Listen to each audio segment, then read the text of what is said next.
Mēs kalpojam Dievam, kura stāstos ir ietverts dramatiski stāsti, piemēram, Sarkanās jūras šķērsošana. Mēs redzam, kā Dievs izglābi savu tautu kritiskā brīdī, kad šķiet, ka visa cerība ir zudusi. Tāpat arī laiku beigās Dievs izglābs savu tautu tieši tajā brīdī, kad iznīcība būs nenovēršama.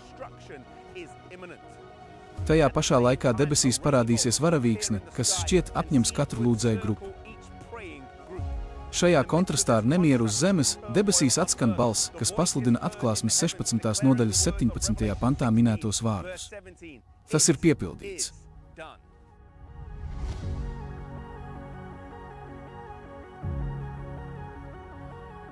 Atklāsmes grāmatas 16. nodaļā teikts, ka būs spēcīga zemestrīce, kādas vēl nekad nav bijis. Kalnu grēdas nogrims. Apdzīvotas salas pazudīs, un jūras ostas pilsētas, kas pazīstamas ar savu nešķīstību, tiks norītas.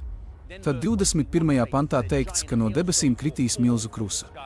Cietumu kameras tiks pārautas, un Dieva tauta, kas atradīsies gūstā, tiks atbrīvota.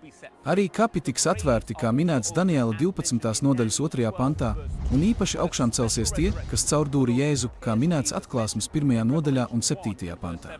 Gan debesīs, gan uz zemes notiek stihijas satricinājums, un uz zemes notiek pērkons un zibens, un tie, kas izsmēja un noliedza Dievu, visvairāk baidās viņa briesmīgā spēka klātbūtnē.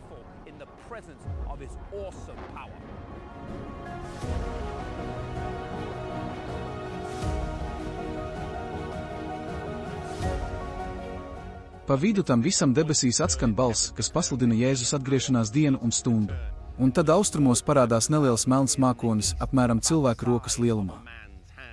Tas ir mākonis, kas ieskauj Jēzu, un lēnām, tam tuvojoties, tas kļūst arvien spožāks un krāšņāks, līdz kļūst par lielu baltu mākoni. Lūk, Jēzus atgriežas kā kronēts ķēniņš, kuru ieskauj 10,000 reiz 10,000 un 1000 eņģeļu. Taisnieki kliedz, kas var pastāvēt? Un Jēzus atbild, jums pietiek manas žēlastības.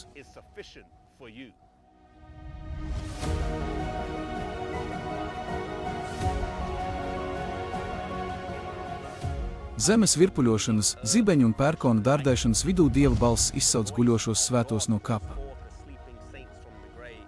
Kad kapi tiek atvērti, taisnie iznāk uzvarētāji, jo kapam vairs nav varas pār viņiem.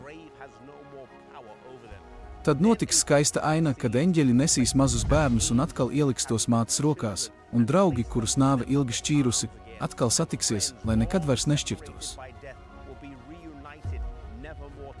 Un kopā ar eņģeļiem viņi dosies uz jauno Jeruzālemes pilsētu. Pirms katrs cilvēks ieies pilsētā, Jēzus uzliks viņam galvā vainagu un iedos rokā uzvaras palmu un arfu. Tad Jēzus atvērs vārtus, un tagad svētītie varēs mantot viņiem sagatavoto valstību.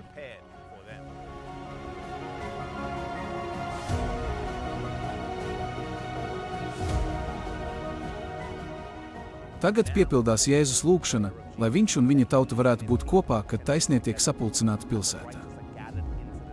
Simbolisks brīdis iestājas, kad abi Ādami satiekās. Pirmais cilvēks satiek Jēzu, otro Ādamu. Viens atnesa grēku, otrs pestīšanu. Ādams, cilvēks, kurš redzēja sava grēka sekas, krīt pie Jēzus kājām un sauc, cienīgs ir tas jērs, kas tika nokauts. Tad, kad taisnie ir sapulcējušies uz kristāla jūras, viņi sauc dziesmu. Dziesmu, ko var dziedāt tikai tie, kas sekoja jēram. Dziesmu, ko dziedās tikai 144,000 cilvēku.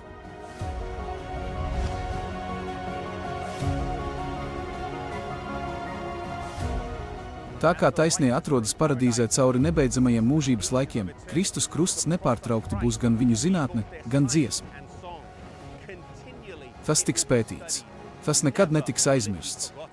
Šodien mēs to saprotam, bet vāji. Taču arī debesīs, mūžības garumā mēs turpināsim apgūt ar vien jaunas un dziļākas atklāsmes par to. Mēs redzēsim, ka Dievs, kas ir bezgalīgi gudrs, nevarēja izdomāt citu cilvēku glābšanas plānu kā vien Jēzus upuri. Ļaujiet mums pieņemt bezmaksas glābšanas dāvanu, ko Jēzus piedāvā šodien.